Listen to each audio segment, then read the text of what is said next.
हमारी लाइफ में जो तकलीफ़ें आती हैं, जो दिक्कतें आती हैं, चाहे वो हमारे रिलेशनशिप्स हों, चाहे वो हमारा काम हो, वो जनरली एक डर की वजह से पैदा होती हैं। अगर इस डर को समझ लिया जाए कि ये डर कहाँ से आ रहा है, तो काफ़ी हद तक काफ़ी हद तक जीवन हमारा आसान हो सकता है। तो सबसे पहले इसमें देखने वाली बात ये है कि ये डर पैदा कहाँ से होता है। ये डर पैदा होता है मैं के भाव से। मैं जो कि ये सोचता है कि मैं सबसे अलग हूँ, मैं सबसे कटा हुआ हूँ, कि मैं अलग हूँ और प्रकृति अलग है। लेकिन ऐसा है नहीं।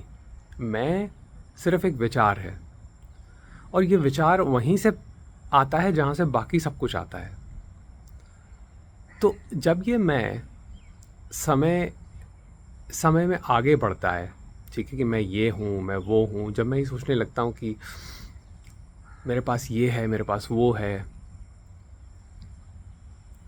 मैं इतना सक्सेसफुल हूँ, मैंने ये हासिल कर लिया, या उल्टा भी हो सकता है कि मैं बहुत ही असफल हूँ, मेरे पास कुछ नहीं है, मेरा जीवन तो बिल्कुल खाली है, वो भी मैं का ही एक भाव है। और ये डर कहाँ से आते हैं? ये डर एक फ्यूचर प्रोजेक्शन से आते हैं। एक भविष्य में हम एक तस्वीर प्रोजेक्ट करते हैं,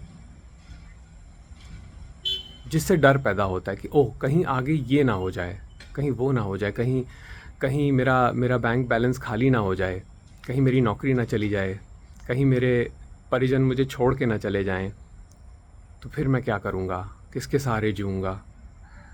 ये सारे विचार निरंतर मन में आते रहते हैं, और इससे ही ये जो मन है, जहाँ मैं का भाव मन ही है, उसको मन ही कहते हैं, और यहीं पे ये बहुत बलशाली होने लग जाता है, ये ताकतवर होने लग जाता है। तो इसको सिर्फ समझना है, सिर्फ ये देखना है कि ये कहाँ से उजागृत होता है, ये मैं का भाव, जो कि ये कहता है कि मैं सबसे अलग हूँ। ये मैं का भाव, जैसे मैंने पहले कहा, कि ये सिर्फ एक विचार है, और कई विचारों की तरह ये भी एक विचार है, लेकिन ये जड़ है सब विचारों की। तो अगर जड़ तक आप पहुंच सको, तो ज़्यादातर दुखों से निवृत्ति मिल सकती है। ज़्यादातर हमारी जो मुश्किलें हैं, प्रॉब्लम है, वो एक फ्यूचर प्रोजेक्शन है, वो आगे की प्रोजेक्शन है। इस क्षण में कोई दिक्कत नहीं है, कोई प्रॉब्लम नहीं है। ज़्यादातर हम सोचते रहते हैं और बार बार अपने दिमाग पे प्रेशर डालते रहते हैं। हम सोचते सोचते सोचते सोचते कहीं ये ना हो जाए, कहीं वो ना हो जाए, कहीं ऐसे ना हो जाए। बस इसी चक्कर में हम घूमते रहते हैं, और फिर परेशान रहते हैं कि हम दुखी क्यों हैं। तो मन की इस गति को समझना और मैं तक पहुंचना, मैं को तोड़ना नहीं है, मैं को मारना नहीं है, क्योंकि मैं मार दोगे तो जीवन में जीना मुश्किल हो जाएगा। किसी दूसरे से अगर आपको वार्तालाप करना है, तो उसके लिए मैं का भाव ज़रूरी है। बिना मैं के आप किसी और से बात नहीं कर सकते हो, आप दुनिया को एक्सप्लोर नहीं कर सकते हो। तो मैं का भाव ज़रूरी है। मैं का भाव अ, मैं का भाव पाप नहीं है, कोई कोई ईवल नहीं है। वो सिर्फ एक विचार है। बस यही देखना है कि ये सिर्फ एक विचार है, और सिर्फ ये देखना है कि ये विचार आता कहाँ से है। तो ये विचार उसी महासागर से आता है जहाँ से बाकी सब कुछ आता है। तो अगर सिर्फ 2 मिनट शांति से बैठ के इस मन को देखा जाए, सिर्फ 2 मिनट शांति से बैठ के, तो अपने आप ही ये मैं उस महासागर में डूब जाता है। और वो महासागर है जागृति का, अवेयरनेस का। अवेयरनेस जो कि कंडीशनड नहीं है, अवेयरनेस जहाँ पे कोई चॉइस नहीं है। आप सिर्फ वहाँ बैठते हो और आप उसमें डूब जाते हो, और वो परमानंद है, वो परमानंद का सागर है, वही परमात्मा है।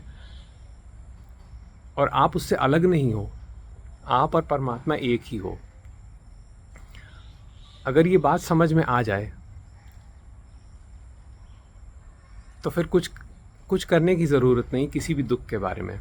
अपने आप सारे दुख पिघल के उसी महासागर में डूब जाएंगे जहाँ से वो आए थे, क्योंकि ये सारे दुख और कुछ नहीं है, ये विचार ही हैं। विचार हैं और तरंगे हैं, जो कि विचारों का ही एक एक्सटेंशन है। तरंगे विचारों से अलग नहीं हैं, उसी की एक एक्सटेंशन है। तो तरंगे, सेंसेशंस और थॉट्स, विचार एक ही हैं, और वो आते एक ही सोर्स से हैं, और वो सोर्स है मैं का भाव। और मैं का भाव एक वेव की तरह है एक सागर में। तो 2 मिनट शांति से बैठ के इस मैं को देखिए कि ये है क्या, और आपको अपने आप समाधान मिल जाएगा।